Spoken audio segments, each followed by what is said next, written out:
3 កន្លឹះងាយៗដើម្បីទទួលបាន GPA ខ្ពស់ដោយមិនបាច់ខំប្រឹងរៀនជំរាបសួរសួស្តីអ្នកទាំងអស់គ្នាខ្ញុំមនីជានិស្សិតដែលកំពុងតែរៀនអនុបណ្ឌិតទី 2 នៅសាកលវិទ្យាល័យ Harvard អំបញ្ញមិញហ្នឹងអ្នកទាំងអស់គ្នាគឺស្ដាប់អត់ច្រឡំទេនេះគឺជា tip ដើម្បីជួយឲ្យអ្នកទាំងអស់គ្នារៀនពូកែគឺមិនមែនពូកែរៀនទេតោះចំណុចទី 1 នោះគឺយើងត្រូវផ្ដោតលើ active learning មានន័យថាគឺយើងធ្វើសកម្មភាពទៅលើវាតែម្ដងឧទាហរណ៍ដូចជាការធ្វើតេស្តសមត្ថភាពខ្លួនឯងបង្កើត quiz ឬមួយក៏បើសិនជាយើងអាចយកទៅអនុវត្តជាក់ស្ដែងប្រចាំថ្ងៃទៀតកាន់តែល្អមួយវិញទៀតគឺចំណាយពេលពី 5 ទៅ 10 នាទីដើម្បីសង្ខេបមេរៀនដែលយើងទើបតែរៀនហើយថ្មី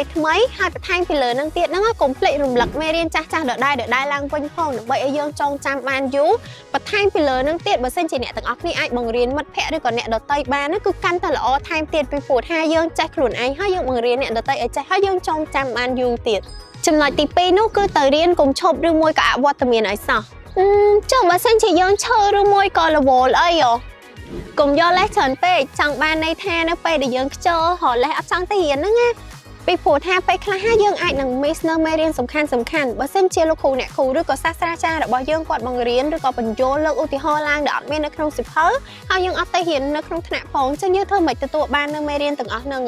អញ្ចឹងចំណុចតូចៗទាំងអស់នេះហើយដែលធ្វើឲ្យយើងភ័យភ្នែកឡើងដូច Panda នៅមុនថ្ងៃប្រឡងមួយថ្ងៃហ្នឹងណាចំណុចទី 3 ដែលជាចំណុចចុងក្រោយនោះគឺបរិយាកាសឬក៏ទីកន្លែង environment ដែលយើងរៀនហ្នឹងបរិយាកាសដែលយើងរៀនហ្នឹងគឺពិតជាសំខាន់ខ្លាំងមែនតើសម្រាប់ខ្ញុំផ្ទាល់ខ្ញុំចូលចិត្តរៀននៅកន្លែងណាត្រជាក់របៀបថាដូចជានៅតាមហាងកាហ្វេឬមួយក៏បណ្ណាល័យនៅសាលាខ្ញុំ